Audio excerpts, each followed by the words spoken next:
Bom dia, boa tarde ou boa noite, independente do horário que você estiver. Continuando as nossas aulas de história, a partir de uma perspectiva cronológica, a gente vai passar a falar aqui sobre os primeiros agrupamentos humanos. Meu nome é Luiz Fernando, para quem não sabe, e para quem já está acompanhando um tempo já talvez saiba. Mas aí o que realmente importa é que nos dias atuais, introduzindo o nosso assunto, boa parte do mundo está vivendo aí naquilo que a gente chama de sociedade industrializada. Pessoas com inúmeros recursos tecnológicos. Boa parte do povo que existe no mundo hoje está vivendo em grandes centros urbanos, onde vive ali em meio à poluição, problemas com lixo, falta de água, só para citar alguns problemas. E a relação humana com a natureza é óbvia que vem sendo cada vez mais deteriorada. Isso de maneira mais e mais rápida, porque temos aí uma exploração que muitas vezes é desmedida dos recursos naturais, há um excessivo desmatamento florestal, queimadas estão para todos os lados, para a criação inclusive de gado, a pesca predatória, e não há um estilo sustentável e um consumo que não seja abusivo das questões que a natureza e o mundo fornece para nós. Aqui, falando dessas questões de cidades, temos uma imagem que mostra essa questão do grande número de pessoas que vivem em cidades grandes, né? Que no caso é o mercado de Mumbai, movimentação aos arredores ali na Índia, foto de 2015. E adentramos aqui a nossa primeira parte do bloco de lições, que nós colocamos aqui como 1.1. O que nós sabemos, voltando lá para trás, um grande tempo, da perspectiva histórica, as pessoas tentam aí, buscam contar a história, é à luz de fósseis antigos, né? Ou seja, vestígios petrificados de seres vivos de épocas remotas, que acabaram conservando ali possivelmente suas características físicas essenciais.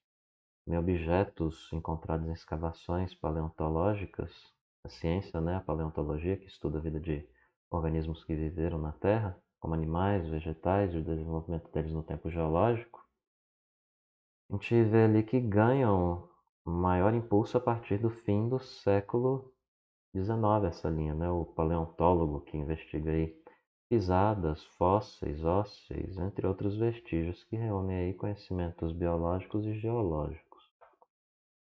E os estudos dos vestígios, então, nessas escavações, acabam gerando aí análises e teorias que podem ser confirmadas, podem ser aprimoradas ou até mesmo rejeitadas por descobertas e interpretações posteriores.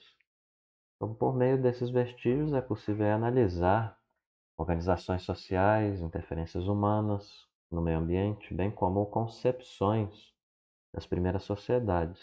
Então, essas pesquisas elas vão ficando cada vez mais intensas quando pesquisadores se convencem de que humanos tiveram ancestrais biológicos, e isso ocorre então a partir ali depois de um período de assimilação, de um grande abalo no conhecimento científico, e ficou marcado aí pela publicação do livro de Charles Darwin, ou Darwin, A Origem das Espécies, esse autor aí que viveu de 1809 a 1882, e a obra dele específica aqui foi publicada em 1859. Foi um cientista inglês, ele propôs uma nova teoria, lembre-se aqui, não é verdade, não há comprovação, por isso que a gente chama de teoria, apesar de ter gente que declara que essa teoria ela é uma verdade absoluta, como se ela já fosse concretizada, conforme ele mesmo sustentou, né? Como sendo válida, dizem os estudiosos atuais, do jeitinho que Darwin disse, eles dizem que aconteceu. Tem gente que nem acredita mais no que ele diz, né? Já tem gente que está num passo mais além da teoria dele. Mas a teoria da evolução, conforme proposta por ele, é de que as espécies evoluíram por meio de seleção natural. Ou seja, darwinismo ou evolucionismo, se você preferir chamar assim, diz respeito à ideia de que seres vivos sofrem mutações genéticas, os mais adaptados ao meio ambiente sobrevivem e acabam deixando descendentes. E antes dessa teoria dele, o que você tinha de maneira predominante eram explicações, sejam elas de cunho bíblico ou aquelas de cunho mitológico. E por mitológico entenda aqui as ideias do mundo grego. E no caso das bíblicas, aí entenda as ideias das civilizações aí judaico-cristãs. E dentro das mitológicas, além das indígenas, podemos acrescentar aqui dos gregos, né? Dos gregos das indígenas e de povos africanos, na opinião de alguns, né? E tem gente que discorda dessa classificação também. Mas são ideias aí que falam sobre o surgimento da humanidade. Aqui eu trago um crânio masculino que alguns dizem ser datado de 9.920 anos, sendo uma foto aí de 2014. Há pessoas que obviamente discordam dessa datação e ainda mais da datação via carbono, né? Muita gente não concorda com isso, diz que é muito impreciso, mas infelizmente isso não é dito aí, né? No meio acadêmico. Geralmente é proclamado como se fosse uma grande verdade absoluta, né? Mas aqui essa imagem mostra que onde e quando, quanto à questão de origem, a visão que tem sido pregada e ensinada por aí é de que a humanidade surgiu no continente africano. E vale dizer que há ideias que dizem que surgiu no Crescente Fértil aqui, né? No Antigo Oriente Próximo, na região da Mesopotâmia. Existe essa outra ideia predominante. Mas aqui, olhando da perspectiva da origem africana, você tem aqui 7 milhões de anos. E muita gente discorda dessas datações, ok?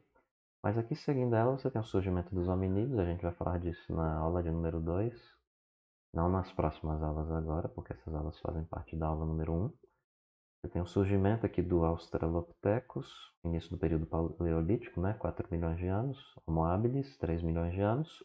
2 milhões de anos Homo erectus, Homo sapiens sapiens e Homo sapiens 300 mil a 200 mil anos. Início do período neolítico, 10 mil a.C. 4 mil a.C., surgimento da escrita. Então você tem aí um panorama, né? E no século XIX, voltando a nossa atenção aqui, a época da supremacia econômica, né, europeia, expansão imperialista, a gente tem aqui um grande ganho de força, específico da doutrina do filósofo inglês Herbert Spencer, conhecida como o darwinismo social.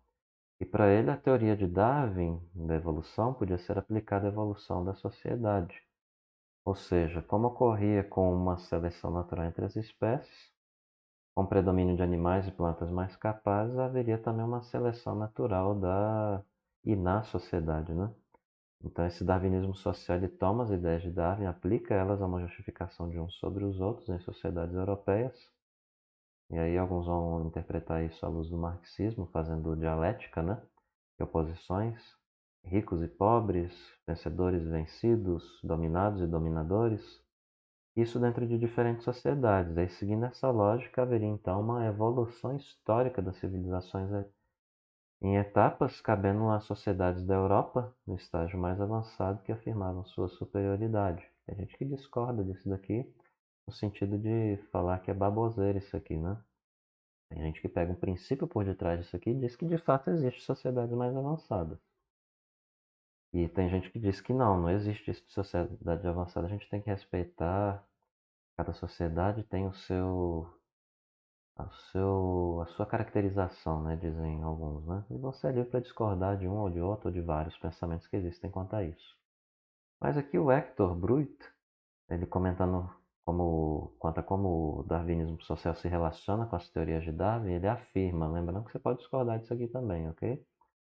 É que a luta pela sobrevivência entre os animais correspondia à concorrência capitalista. A seleção natural não era nada além da livre troca de produtos entre os homens.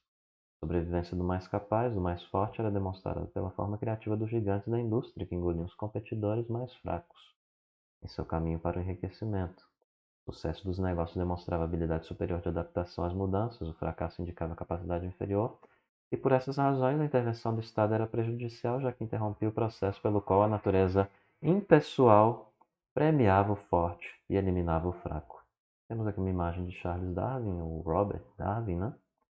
e uma de Herbert Spencer, foto sem data.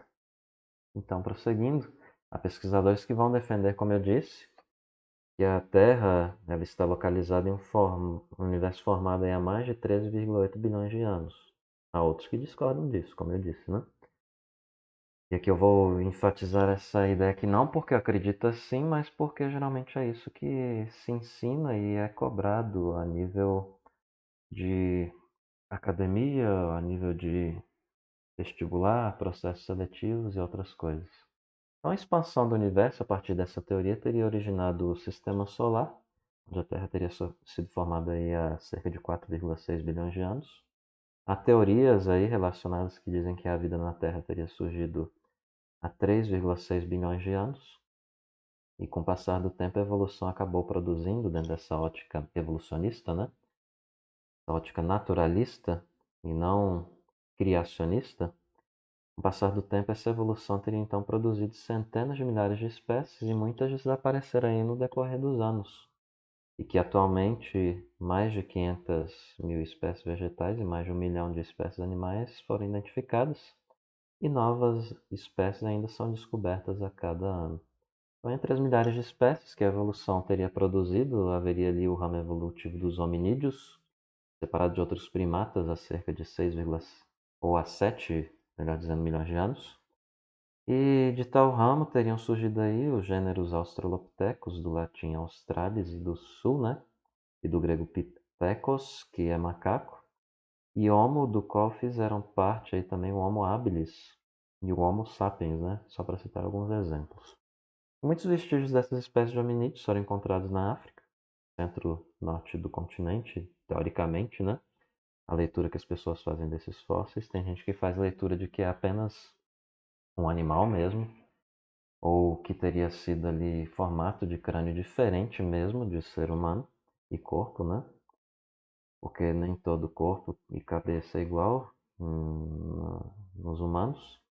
Mas enfim, dentro da teoria evolucionista, aqui no centro-norte do continente, especificamente na região do Chad, foram encontrados ali o alegado mais antigo fóssil, o crânio, né? Especificamente do mais antigo hominídeo conhecido.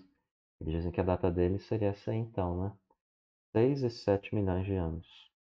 Afirma-se que ele pertencia à espécie Sahelanthropus rhadensis e foi apelidado de Tumai. E ali na região que atravessa a Etiópia, Quênia e Tanzânia, também na África foram descobertos outros fósseis considerados de ancestrais humanos, como os do gênero Australopithecus, que viveu no continente ali, dentro dessa ideia, ao menos 4 milhões de anos e se diferenciava de outros primatas pela dentição similar à dos atuais humanos, o andar bípede e postura ereta. Também foram encontrados ali os do gênero Homo, especialmente Homo habilis, de cerca de 3 milhões de anos, e Homo erectus, cerca de 2 milhões de anos. E assim teriam vivido ali várias linhagens paralelas dos ancestrais humanos e se entrelaçaram ali até o homem moderno, né? E adeptos dessa ideia, eles afirmam que existem indícios de que os descendentes do Homo erectus foram os primeiros a povoarem outros continentes há 1,8 milhão de anos. Essa teoria é sustentada considerando fósseis da espécie encontrados em diferentes localidades que incluem Europa, Indonésia, China e Iraque. E outras espécies do gênero Homo também percorreram, dentro da teoria aí, né, grande distância para além da África, sendo esse o caso ali da espécie que eles chamam de Homo heidelbergensis, cujos fósseis foram encontrados na Europa, datados ali de 600 mil anos atrás, e estes talvez, dizem eles, né, ali que os ancestrais da espécie Homo neanderthalensis existiam na Europa e Oriente Médio entre 135 e 30 mil anos atrás. E ainda dentro da teoria você tem a espécie aí mais conhecida que é o Homo sapiens, né? A qual pertence aos humanos atuais, dizem eles.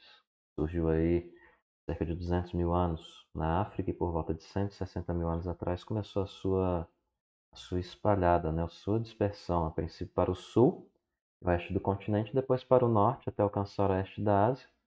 E assim, supostos fósseis desse homem moderno, conhecido como Homo sapiens sapiens, que é a subespécie do Homo sapiens, Dentro da teoria evolucionista, têm sido encontrados, segundo eles, em várias partes do mundo, mas alguns afirmam que os mais antigos são da África, datando aí de 160 mil anos, enquanto que outros lugares teriam menos de 100 mil anos. Então, se essa origem africana do homem moderno for admitida, pressupõe-se que há cerca de 100 mil anos atrás, melhor dizendo, indivíduos aí como Homo sapiens sapiens, que empreenderam uma migração que fez que essa espécie humana viesse a ser espalhada aí por outros continentes como Ásia, Oceania, América, Europa, sendo possível que tenha havido convivência, confronto e relacionamentos com seres de outras linhagens aí do gênero Homo. E as ditas marcas aí deixadas pelos primeiros Homo sapiens é que possibilitam essa conclusão aí de que o continente africano tenha sido o berço da humanidade e não a Mesopotâmia, segundo eles, né? E a outra linha principal vai dizer que é lá na Mesopotâmia, e o que a gente considera ali uma parte mais deslocada para a esquerda do que chamamos de Ásia. Existem pesquisas genéticas ainda dentro dessa linha evolucionista, que não é a favor da Mesopotâmia, né, que dão apoio à ideia de que todos os indivíduos descendem de um ancestral, que eles chamam de Eva africano, viveu na África ali entre 143 mil e 285 mil anos, e não tem nada a ver com a Eva da Bíblia, ok? E que teria migrado ali para fora do continente, tendo contato com populações de Homo erectus na Ásia e Homo neanderthalensis da Europa ali. Essa teoria é conhecida então como a hipótese da origem única ou monogenismo. Então, teorias da origem humana levantam aí diferenças entre estudiosos, assim como a determinação de rotas migratórias e datas. Existem aqueles que defendem, com base em pesquisas genéticas, que a origem dessa Eva africana é datada de cerca de 500 mil anos. E aproveito aqui para fazer um parênteses com algumas imagens úteis à discussão dessa perspectiva, obviamente, né? É um crânio fóssil aí de Tumá, encontrado na região do Chad em 2001, e arqueologistas aí que descobriram relíquias da cultura Hongshan do período neolítico chinês, ao Hangui, eu não sei como fala em chinês, então ignora aí para quem sabe. China, foto de 2012, um crânio aí fóssil de Neandertal, lembrando que tem gente que diz que isso aqui não é de humano, tem gente que vai dizer que é de um macaco mesmo, ou coisa do tipo, ou algum animal que entrou em extinção aí, que não existe mais, e assim sucessivamente. São várias hipóteses. Mas falando aqui do sistema tradicional de classificação biológica, dentro do evolucionismo, os seres vivos são agrupados segundo algumas características em gêneros, espécies e subespécies. Espécies que apresentam um conjunto importante de características em comum formam então um gênero. E no gênero Homo teriam existido aí várias espécies, entre elas Homo habilis, erectus, sapiens, seria a espécie humana atual, sapiens sapiens, né? Espécies teriam então subespécies, como esse Homo sapiens sapiens, subespécie do Homo sapiens. E a classificação é discutida, depende aí da linha de discussão, de pesquisa, e muda direto. Então o mapa aqui ele vai mostrar a seguir algumas rotas migratórias dos primeiros agrupamentos humanos e como que eles se espalharam pela África, né? E aí eu vou tirar aqui o meu rosto da frente para que você possa interpretar a tabela de uma maneira mais saudável, obviamente, né? Pause aí, por favor. E agora eu vou voltar à minha imagem.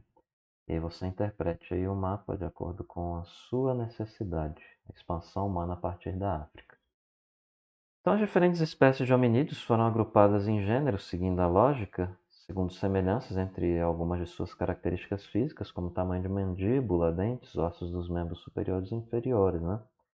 As condições ambientais também teriam sido fatores aí para explicar diferentes marcas que existiram entre diferentes espécies, mas há muitas dúvidas quanto à trajetória desses povos aí ou dessas espécies, enfim. Não é possível saber de maneira precisa se todos são derivados, dizem eles, né, de um mesmo ramo ou tipo de ser. Você tem ali estudiosos que creem que existiram cruzamentos entre espécies, diferentes gêneros, em diferentes momentos da história e lugares, né, da África, colaborando então para o surgimento de novas espécies, dizem eles, né? E aqui temos um gráfico teórico que não representa a opinião de todo mundo, né? É a opinião central da teoria evolucionista, ok? Onde observamos diferentes espécies de hominídeos coexistindo em um mesmo período. E mais uma vez eu tiro aqui o meu rosto, eu dei uma pausa e leia aí, e basicamente diz um pouco além daquilo que falei há pouco, né, atrás. Então, voltando, temos aqui que entre 7 milhões e 4 milhões de anos atrás teriam vivido assim os mais antigos seres bípedes, né? Alguns estudiosos afirmam que esses seres tinham características físicas e hábitos semelhantes aos dos chimpanzés. Trepavam em árvores para fugirem, coletavam frutos e sementes e não andavam sempre sobre os dois pés. E dentre os poucos fósseis encontrados dessa época destacam-se aí os das espécies Sahelanthropus, Rhandensis e Ardipithecus ramidos. E aqui temos esse gênero, né, que algumas espécies são datadas de 4 a 2 milhões de anos atrás, teriam então possivelmente aí uma postura ereta, vivendo sobre dois pés, comparado às espécies anteriores, tinham cérebros maiores, dentes menores. E essas características aí os diferenciariam então, em teoria, dos macacos, né? Há autores que vão indicar que algumas espécies podem ter usado aí pedras lascadas para removerem carnes e tendões de ossadas de animais para se alimentarem. E entre essas espécies aqui destacamos a Afarensis e o Australopithecus africanos.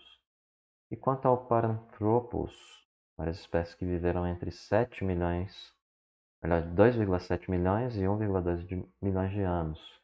Seriam semelhantes ao Australopithecus, mas se distinguiam pela dentição e mandíbulas que indicariam ali a capacidade de se alimentarem de raízes e folhas mais duras, típicas de ambientes com menos chuvas. Fazendo parte desse gênero aí, em teoria, o Paranthropus robustus e o Boisei. O Boisei, pode ser assim dito também, né? E neste gênero aqui, o Homo, como eu disse, né, temos as espécies que braços, pernas têm dimensões parecidas aos humanos, dizem os teóricos dessa linha do evolucionismo, né, indicando que a prática de trepar já não era adotada com tanta frequência. E vestígios mais antigos, em teoria, seriam de 2,4 milhões de anos atrás, fazendo parte dessas espécies aqueles que fabricaram ferramentas, como o Homo habilis, primeiro aí à esquerda, né, e as que se deslocaram para outros continentes, como Homo ergaster, Homo heidelbergensis, Homo sapiens sapiens. E em 2015, na África do Sul,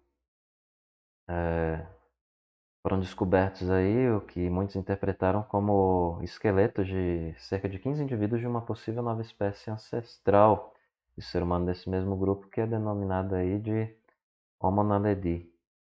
E aqui temos a evolução do ser humano, né, dentro dessa perspectiva. E eu vou tentar aqui ampliar com toda a dificuldade essa imagem aqui. Vamos ver se vai dar certo. Aqui temos a evolução do ser humano, né? Cerca de 6,7 milhões, que resume tudo aquilo que nós estávamos falando. E você vai, por favor, pausando e lendo se você tiver curiosidade para complementar essa questão, né? E seguindo aqui mais uma vez para cima e descendo mais uma parte central. Temos aí outros seres, né? E vindo aqui de baixo, já subindo para a gente não ter que voltar tudo de novo, de cima para baixo, teríamos aí o Homo sapiens sapiens, né? A chegada à América do Sul, e aí você teria a ideia da evolução, né? E aí nós encerramos esse primeiro bloco de aulas por aqui e teremos mais algumas dessa lição de número 1. Então até logo.